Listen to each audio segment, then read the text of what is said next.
Welkom in Marta's atelier. Stel, het is november, het is koud, het is donker. We gaan echt naar de winter toe en plots heb je zin om een mistig landschap te schilderen. Hoe begin je daar nu aan of waar moet je op letten als je een landschap schildert waar mist hangt? Wel, als je deze foto nu bekijkt vanuit Pixabay, dan kan je als eerste zien dat waar er heel veel mist hangt, de kleur verdwijnt. Er zitten namelijk heel veel waterdruppeltjes tussen jou en het landschap in. En dat neemt de kleur van het landschap weg. Wat zie je dan ook nog? Dat is dat de randen van de bomen allemaal zacht zijn. Je krijgt dus in een mistig landschap geen harde randen te zien. En als derde kan je ook opmerken dat de tonale waarde tussen de bomen en de achtergrond heel miniem is. Zeker hier in de verte. Er is wat meer variatie qua tonaliteit hier dichter bij jou. Dat zijn dus de 3 dingen waar je moet op letten wanneer je een mistig landschap schildert. Als ik nu hier naar kijk, dan zie ik dat dit een heel neutrale kleur is. Een soort grijswaarde. En als ik daar dan mijn tonale waardeschaal op leg en ik schuif deze verder, dan zie ik dat dit vakje de tonale waarde is van dit gebied.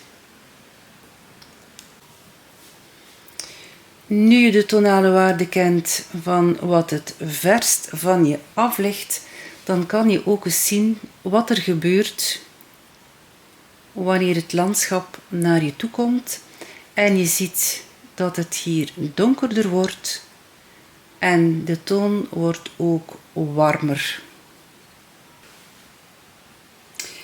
Ik heb ondertussen verschillende grijswaarden gemengd.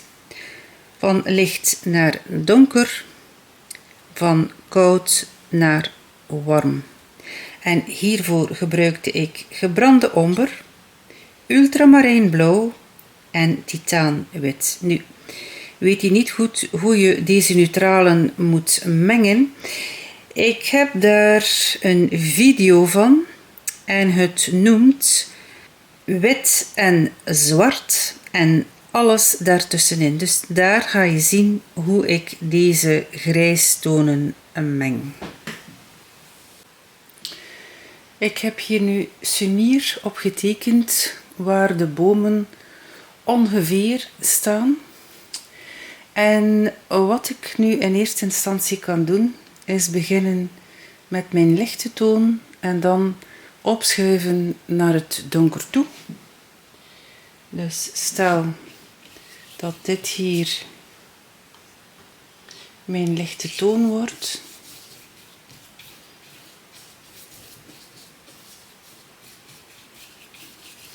Dus ik zal niet het volledige landschap schilderen, maar gewoon eens tonen hoe je eventueel kunt te werk gaan. Er zullen zeker nog andere manieren zijn om het te doen.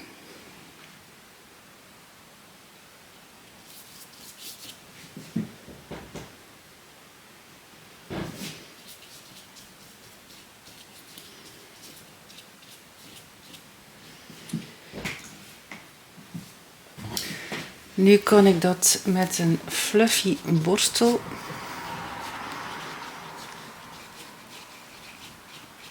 in elkaar werken.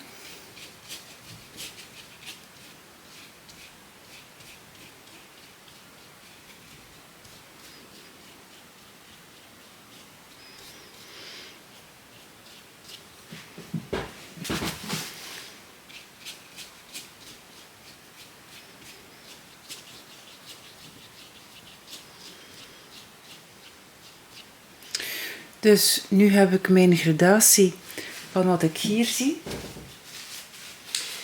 En dan kan ik met een fijnere borstel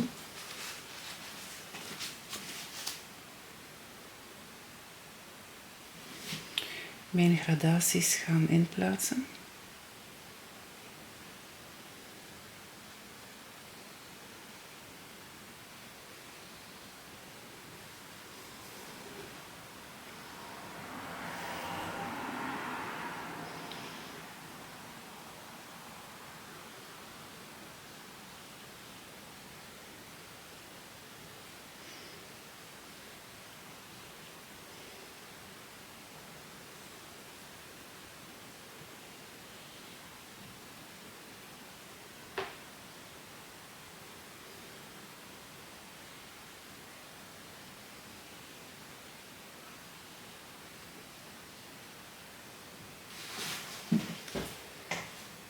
En dan kan ik opnieuw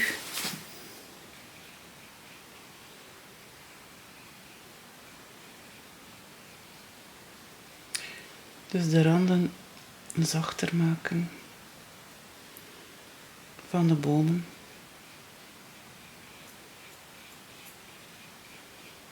Dus ik kan mijn verf nog altijd gaan verplaatsen.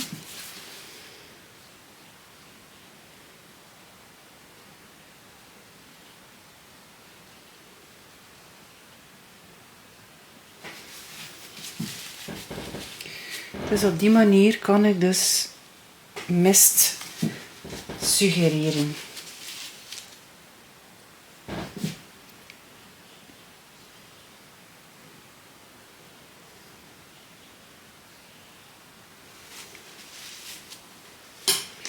Dus hoe dichter de bomen bij mij komen, hoe donkerder de tonale waarden. Ik kan nu eventueel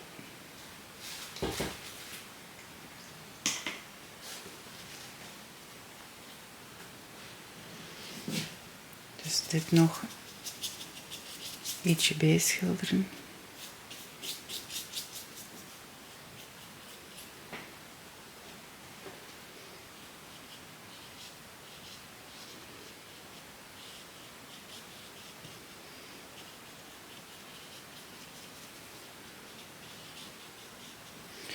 En natuurlijk ook opnieuw naar het midden toe.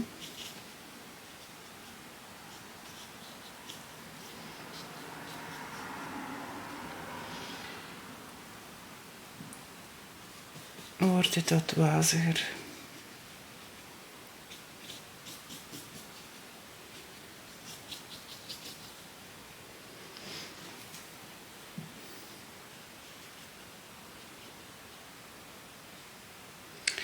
En dan heb je hier natuurlijk de weg enzovoort.